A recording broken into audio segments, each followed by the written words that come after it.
Salut, ici Julien du blog le-ecommerce.com. Bienvenue dans cette nouvelle vidéo dans laquelle je vais vous parler de 4 conseils pour devenir revendeur en ligne.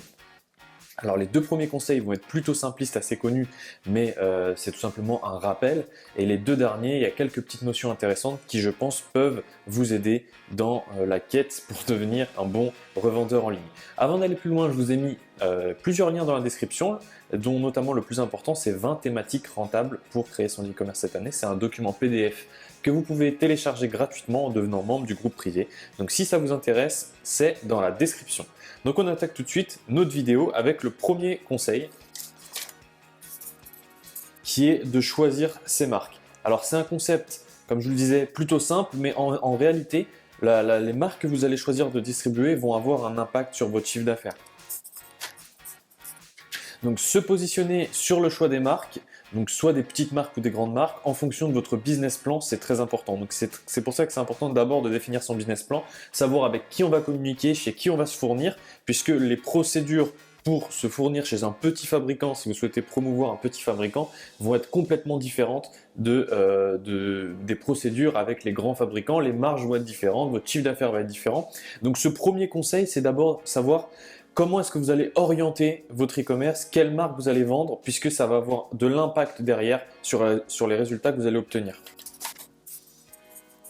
Deuxième conseil, comment bien approvisionner son stock. Alors également là-dessus, bon, c'est assez simple. La seule notion intéressante dont je pourrais vous parler ici, c'est que vous le savez, quand vous vous fournissez, bien souvent ce qui se passe, c'est que vous passez par un intermédiaire, qui lui passe par un intermédiaire, qui lui se fournit directement auprès de la marque. Donc si vous en avez la possibilité ici pour réduire les coûts, c'est tout simplement de supprimer un maximum d'intermédiaires. Donc quand vous allez contacter vos fournisseurs, essayez d'identifier directement un moyen de se fournir auprès de la marque pour ici gagner tout simplement en coût et pouvoir marger de manière plus intéressante sur vos produits. Donc voilà, ça c'était pour les deux petits conseils de base. Ici, on va passer maintenant à quelques petites notions un petit peu plus intéressantes. Alors, troisième conseil, investir sur vos fiches produits. Donc l'idée ici, alors je le répète assez souvent, mais pour moi c'est vraiment un concept qui est fondamental, c'est que la différence entre un commerce classique, c'est que vous allez avoir par exemple des employés qui vont répéter leur discours de vente pour autant de clients qui rentrent dans la boutique. Donc le problème avec ça, c'est que ça vous coûte de l'argent déjà parce qu'il faut payer les salaires et en plus de ça, l'employé va pas toujours fournir le même niveau de qualité à chaque client. L'avantage énorme que vous avez avec un e-commerce, c'est que vous allez créer une seule fiche produit, une fois pour toutes entre guillemets, et celle-ci va travailler pour vous 24 heures sur 24 avec un niveau de qualité toujours égal et en plus de ça sans coût supplémentaire pour vous. Donc c'est très important de comprendre que chaque fiche produit est intéressant. D'ailleurs, je vous dis tout de suite, moi ce que je fais, c'est que j'utilise le principe des 20-80, donc qui est la loi de Pareto, qui est que on peut identifier donc 20% des produits de votre e-commerce qui vont apporter 80% du chiffre d'affaires. C'est en général une règle qui se vérifie assez souvent. Donc simplement identifiez vos produits phares, ceux qui se vendent le plus et travaillez, investissez sur vos fiches produits. Par rapport à ça, donc 3 petits conseils. Le premier, c'est de ne surtout pas recopier l'argumentaire, en tous les cas ce que vous fournit votre fabricant. Tout simplement parce que déjà tout le monde va le faire, tout le monde va recopier ce qu'on leur fournit. En plus de ça, ça n'a pas forcément de valeur ajoutée, surtout si c'est de notions techniques, des descriptifs techniques. Ça peut être bien de le mettre en plus, mais ne recopiez pas l'argumentaire de vente. Au contraire, rédigez un argumentaire de vente unique. Le fait de rédiger un argumentaire de vente unique, ça vous apporte énormément d'avantages. Donc, comment faire ça? Tout simplement, moi j'utilise la méthode Soncas et AIDA qui sont des méthodes de vente que j'ai adaptées pour l'e-commerce, que je vous enseigne dans la formation 90 jours pour créer son e-commerce rentable. L'idée en fait, c'est tout simplement pas de relier des points, mais presque en réalité, on synthétise un maximum de choses, on repère les informations importantes et ça nous permet de rédiger un argumentaire de vente plutôt rapidement et plutôt de bonne qualité. L'avantage avec un argumentaire de vente unique, c'est tout simplement que niveau référencement déjà, ça va vous permettre de gagner des places. En plus de ça, vous allez vous différencier de vos concurrents. Le dernier point, qui rejoint un petit peu le deuxième, c'est de proposer des images et des vidéos uniques.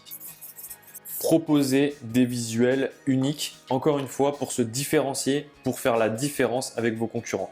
Donc si vous voulez vraiment devenir un bon revendeur, L'idée, c'est de prendre à la source toutes les informations, donc que ce soit les visuels qu'on vous donne, les caractéristiques, etc., de modifier, d'améliorer tout ça pour vraiment, limite, avoir un produit encore plus joli, encore plus intéressant, encore plus vendeur que ce que propose directement votre marque. Donc, investir sur vos fiches produits, pour moi, c'est un concept fondamental pour devenir un bon revendeur en ligne.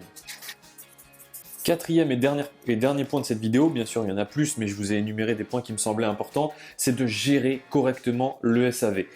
Moi, l'idée de base, en fait, c'est de simplifier tout en processus automatisable pour contrôler les coûts dans un premier temps et pouvoir surtout sous-traiter la tâche. Donc, comment est-ce que je fais ça? Tout simplement ici, on crée donc toutes les demandes qui rentrent. Donc, ça peut être des demandes diverses, ça peut être des demandes de remboursement, des produits qui ne fonctionnent pas, des demandes de retour. Bref, tout ce qui rentre dans la machine ici, on va créer des processus complets et clairs pour chacun des problèmes. Donc, ça peut être par exemple envoyer le mail numéro 7, si vous avez écrit un mail numéro 7, si admettons c'est une demande de remboursement, ça peut être ici de faire un changement dans la base de données par exemple, ça peut être ici de demander de remplir un formulaire, plus envoyer le mail, plus etc. Bref, vous avez compris, pour chacun des choses qui arrivent, vous avez une procédure simple, bête et méchante à appliquer à chaque fois que le problème arrive. Alors bien sûr au début, vous n'allez pas pouvoir créer vos procédures puisque il va falloir que vous soyez confronté au problème pour créer la bonne procédure. Et puis à chaque fois, vous allez peut-être pouvoir améliorer vos procédures. L'idée encore une fois, c'est de pouvoir contrôler les coûts de votre SAV puisque ça a des coûts importants.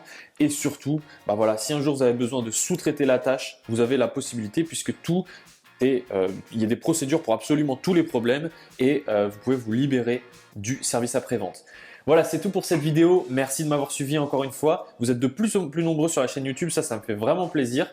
Et pensez à vous abonner du coup pour recevoir les prochaines vidéos. À bientôt, salut!